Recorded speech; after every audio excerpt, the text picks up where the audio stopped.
Powered by Riverside.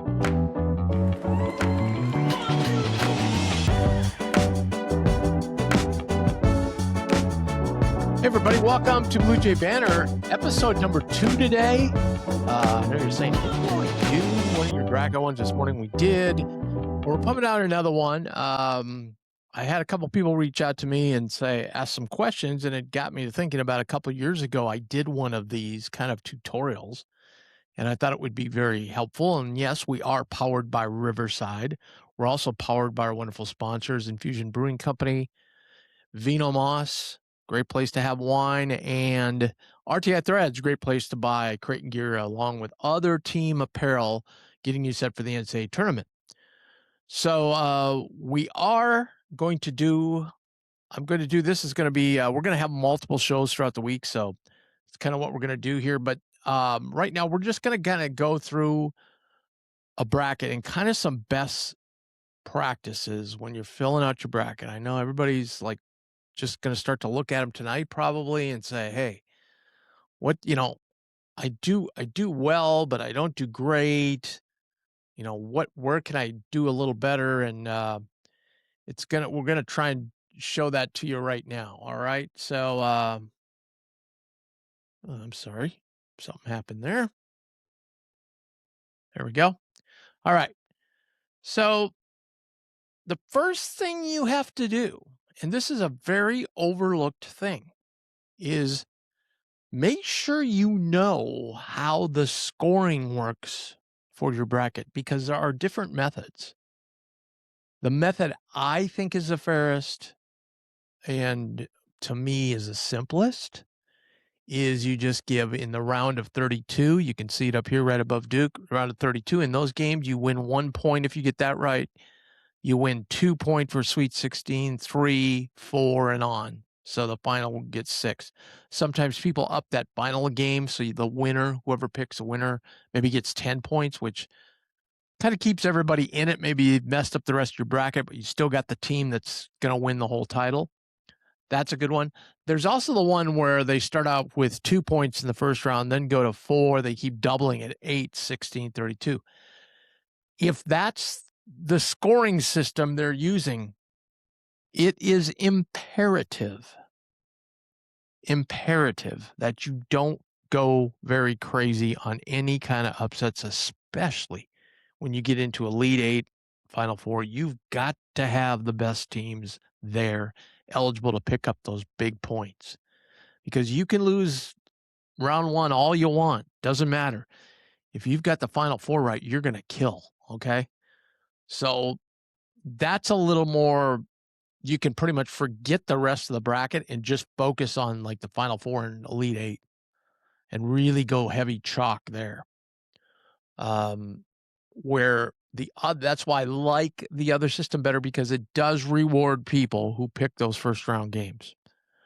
And it's not such a handicap to them. If they miss a couple on the Final 4, they're not going to get clobbered like you are in that other scoring system. So we're going to do this like we're doing the one for round 32, 2 points to 16, 3 and on up. Okay. All right. Number 2, the best way to do this that I've seen, and so you don't get down a rabbit hole, is to pick the overall winner. And this is just a sample. My bracket may change from this. I haven't even thought about it that much yet, frankly. I'm just using these teams as examples. So I'm going to I'm going to say, I think Arizona is going to win the championship. So you'd put Arizona as a champion. You'd put them into the final game, winning the first round of the Final 4. And then you'd also obviously have them coming out of their region. So you can see up here, I've put them all along the trail from the very first game all the way in. So I have them there. The next thing to do when you're filling out the bracket is go ahead and fill in the 1 and 2 seeds in the first round. Yeah, what do we had? 2 16s in the history of the tournament that have won, and very few 15s. Most notably in Omaha. If you're listening to this in Omaha, it was, Steve Murfeld, the assistant coach at Creighton, when he was coaching Hampton. They beat Iowa State. So I would go ahead and color in. You could frankly do the top 3 seeds if you want. I do think there's time to time there are some strong 14s and there's some weak 3s, and we'll kind of go through those. Then I think what you want to do is don't rush into this. Like if you have let's just start here. So we've got Duke already in the East, and then we're going to look at Ohio State and TCU. That's a very tough game to pick. Don't feel pressured like you're filling out your bracket. You got to pick that game before you move on. You can move on to other games. You're probably going to have, unless you really think one of these teams can upset Duke, and there are people that think that Duke's a little vulnerable with their injuries right now. You can't skip that, and maybe you already say, no, I'm going to have Duke go to the Final Four. So, if that's your just downright 100% opinion, that's fine. Fill them in. But if not, I would wait because you don't know what the matchup. The NCAA tournament's all about matchup. It's not who's the better team. It's about the matchup. So if you go to some sites, I know like CBS Sports has it, you can click, and I think ESPN does too, you can click on the game and it'll tell you the odds. It'll kind of give you a little bit history about the team.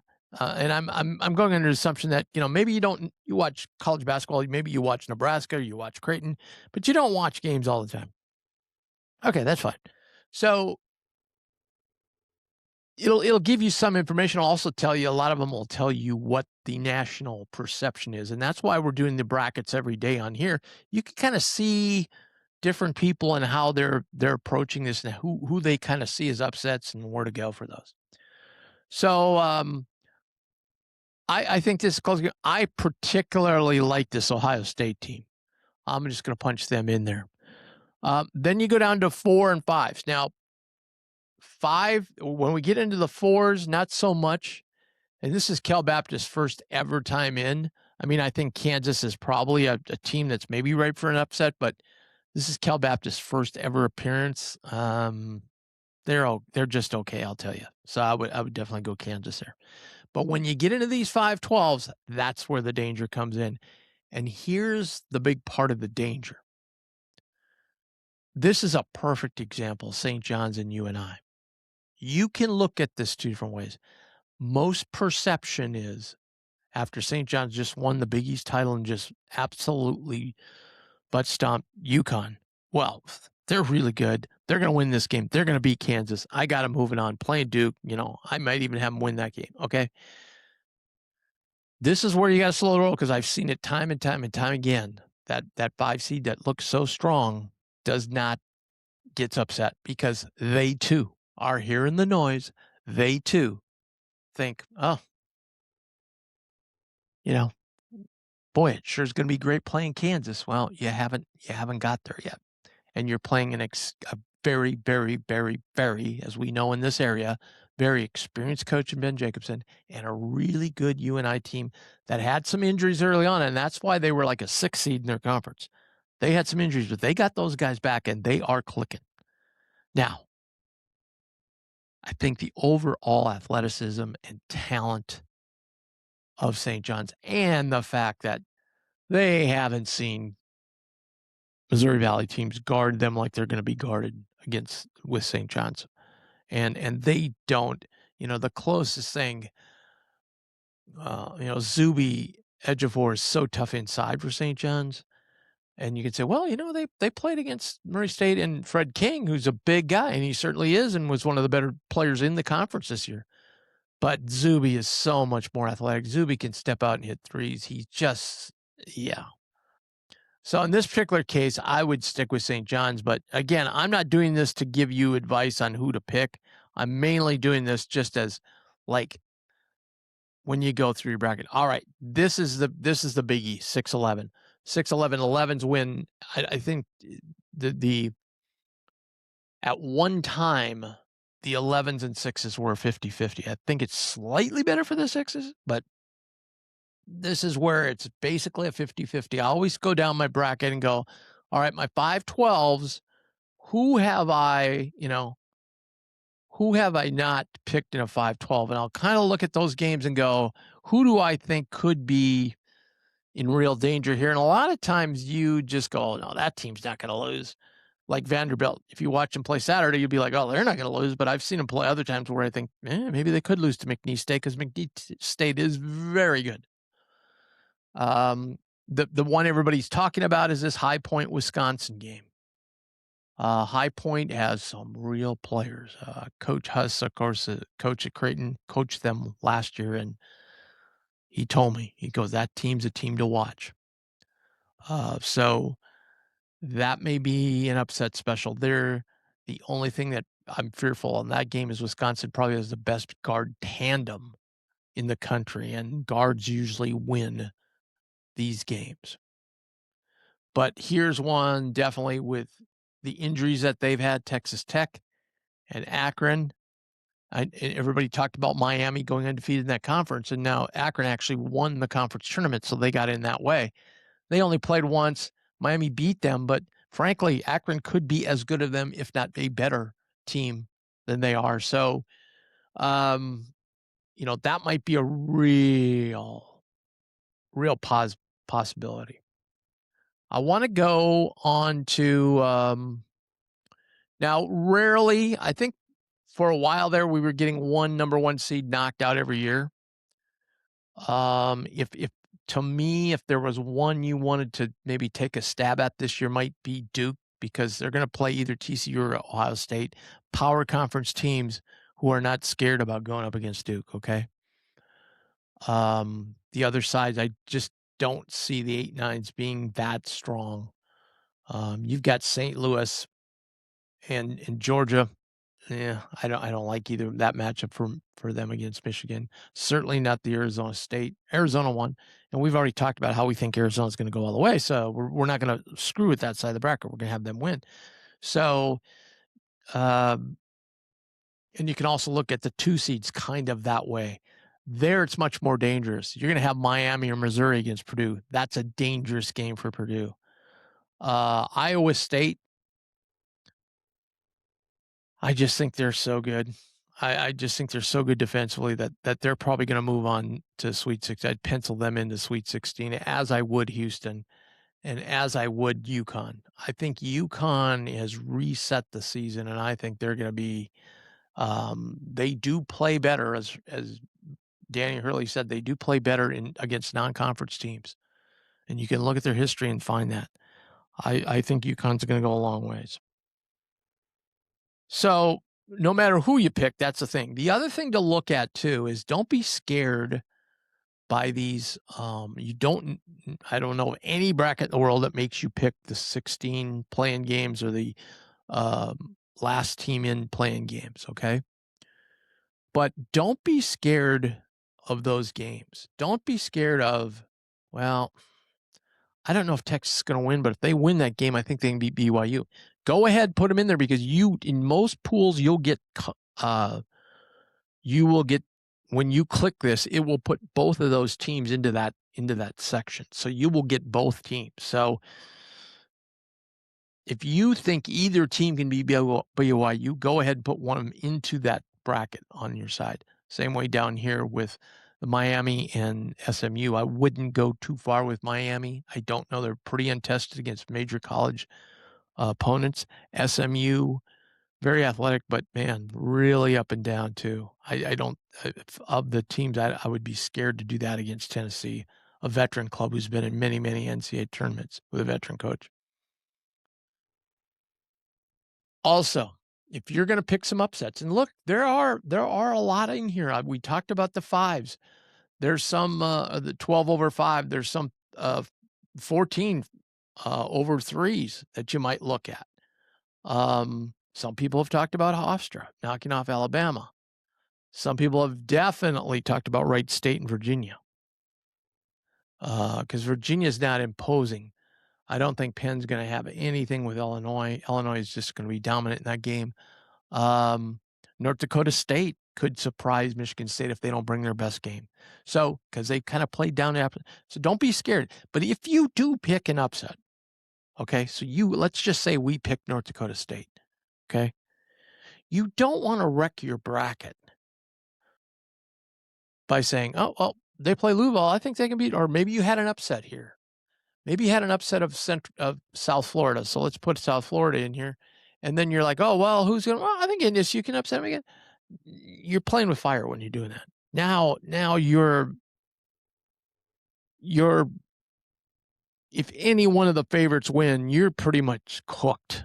You're going to lose points. You're going to lose the 1 point. You're going to lose the 2 points. And that's what's important. Now in the double up bracket, you're going to lose 4 points right there. That's a big loss to just hand away if one of these other two win. So upset, sure, take a couple, have fun. Don't go too far with them though. So if you lose at 1 point, it's no big deal. Let's say you've got Louisville in here, and then you just got to root like heck for Louisville to beat Michigan State. And then also too, when you do that upset pod, let's just say you did have Louisville in here, and so you're like, okay, I don't think Louisville's gonna, I don't think North Dakota State.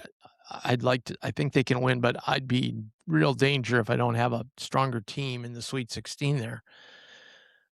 Then let's say, okay, so I'm going to go with Louisville. So I'm going to only pick one upset per pod. That's kind of a good, once in a while you'd be like, see, if I'd have picked both upsets, they both got in. Well, all right, but you only lost a point.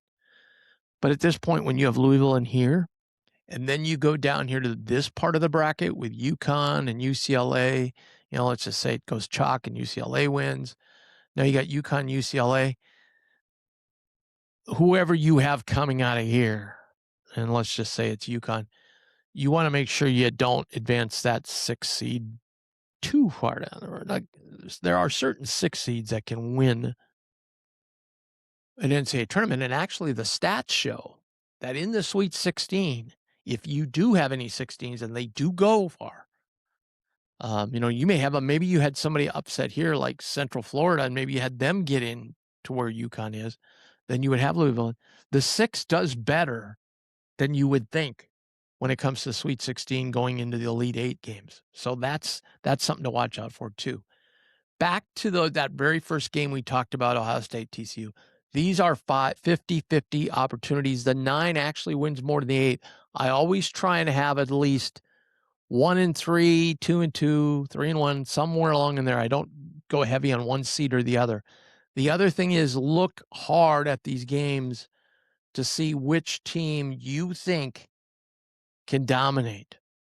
If you think there's a way that Georgia can dominate St. Louis, probably better served here. That's a very close game, Clemson and Iowa. That's going to be a coin toss. So maybe if you have the 9 in the first one you pick the 8 in that one, just so you're kind of covering your bases. And then go up here to, this is probably the one where the 9's going to win and could win real handily. Because Villanova's lost one of their better players for the year. Utah State's been on a serious roll, been playing very well. I think they're a little underseeded, and I think they're a little underappreciated. I would go Utah State here, and that would be the one that could be a blowout, and you'd be, at halftime, you're going to know you won that game. All right. So those are just some tips. Like I said, you'll want to make sure, there's nothing wrong with saying Iowa State's going to beat Michigan.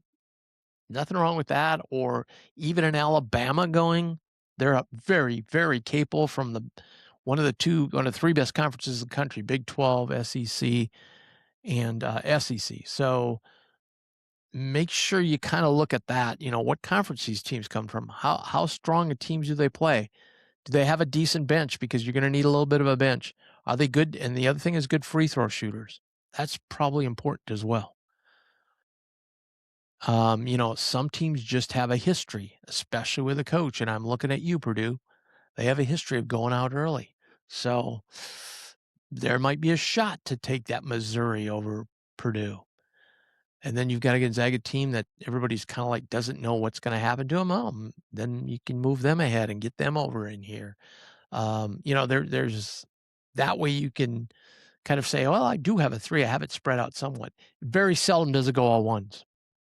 I don't see that happening this year because I think the 2s are too strong. And I think we've got some real capable 3s in teams like Illinois, even down to the 4s, Alabama. There's some real capable teams that can win games. And I would go as far as the 5s. If Wisconsin gets by that first one, look out. They could go to the Sweet 16 very easily, and they could very easily, I think it'd be a real big task for them to beat Arizona, but they kind of got a bad draw there being paired in the Arizona region. But, there's nothing wrong with not having, when I said, you want chalk to go to the Elite Eight, when I was talking about the double up system of 2, 4, 8, 16, 32 points, in that kind of system, you'd want to have Arizona. You'd probably want to have UConn over here, at least UConn or Duke. You'd probably want to go in the Florida region. You've got Illinois in there, so you've got a chance to go, Illinois or Houston or Florida. They're all very potent teams. Over here, we talked about Iowa State, or Michigan, or even in Alabama. You just want you don't want 6, 7 seeds in your final. Sure, could they make it? Sure, but in the long run, they're probably not going to. Odds are they're not going to win the national title. Okay. Hope that helped everybody. Hope you got a little bit out of that. If you got any more questions, put them in the chat here. We'll try and answer them tomorrow. We got a big session. We've got at least 3 people in the morning, and then we're going to have a big session again Wednesday of bracket predictions, and we can kind of answer some of those questions as we move along. So put those in the chat. Thanks for watching. Make sure and hit that subscribe button. It helps us out a ton. Thanks so much for being with us. And again, we'll see you tomorrow morning.